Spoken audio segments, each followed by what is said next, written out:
नमस्कार, welcome to प्रबल study point. आज हम देखेंगे कर्क रेखा, मकर रेखा और विषुवत रेखा। तो कर्क रेखा, मकर रेखा और विषुवत रेखा पृथ्वी की सतह पर खींची गई काल्पनिक रेखाएं हैं जो पृथ्वी के सूर्य के चारों ओर घूमने के कारण मौसम और जलवायु को प्रभावित करती हैं। ये रेखाएं पृथ्वी को विभिन्न जलवायु क्षेत्रों में विभाजित करती हैं। अब विषुवत रेखा देख लेते हैं कहाँ पर है। तो विषुवत रेखा पृथ्वी के मध्य में एक काल्पनिक रेखा है जो पृथ्वी को उत्तरी और दक्षिणी गोलार्ध में विभाजित करती है। यह रेखा सूर्य की किरणों को वर्ष भर सीधे प्राप्त करती है, जिसके कारण इस रेखा के आसपास के क्षेत्रों में गर्म और आर्द्र जलवायु होती है। और दोस्तों आपको बता दूं, जो विषुवत रेखा है वो 0 डिग्री अक्षांश पर स्थित है, यानी कि पृथ्वी को बीचों बीच से समद्विभाजित करती है। विषुवत रेखा से गुजरने वाले देश, यानी कि विषुवत रेखा जिन देशों से गुजरती है वो देश हैं Ecuador, Colombia, Brazil, Congo, Kenya, Uganda, Indonesia. ये है विषुवत रेखा। ये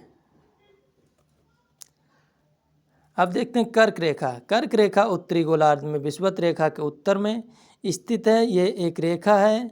ये सूर्य की किरणों को वर्ष भर में एक बार सीधे प्राप्त करती है। और दोस्तों बता दूं कि कर्क रेखा हमारे भारत से होकर भी गुजरती है। ये 23.5 डिग्री अक्षांश पर स्थित है, और जबकि मकर रेखा 23.5 डिग्री अक्षांश दक्षिण में स्थित है। ये 23.5 डिग्री अक्षांश उत्तर में स्थित है।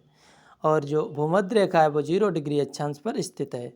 कर्क रेखा किन देशों से गुजरती है? तो वो है मैक्सिको, भारत, मिस्र, सूडान, सऊदी अरब। तो यह है कर्क रेखा।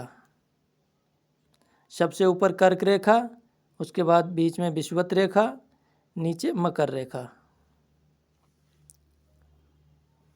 अब देखते हैं नीचे वाली मकर रेखा। मकर रेखा दक्षिणी गोलार्ध में विषुवत रेखा के दक्षिण में एक काल्पनिक रेखा है। ये सूर्य की किरणों को वर्ष भर में एक बार सीधे प्राप्त करती है।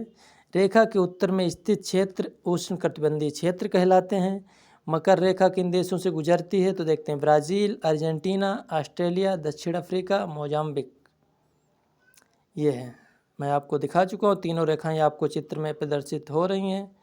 इन रेखाओं का महत्व क्या है? तो जलवायु की दृष्टि से ये रेखाएं पृथ्वी की जलवायु को प्रभावित करती हैं। विषुवत रेखा के आसपास के क्षेत्र गर्म और आर्द्र होते हैं, यानी कि गर्म होते हैं और इनमें नमी होती है, क्योंकि विषुवत रेखा पर प्रतिदिन वर्षा होती है।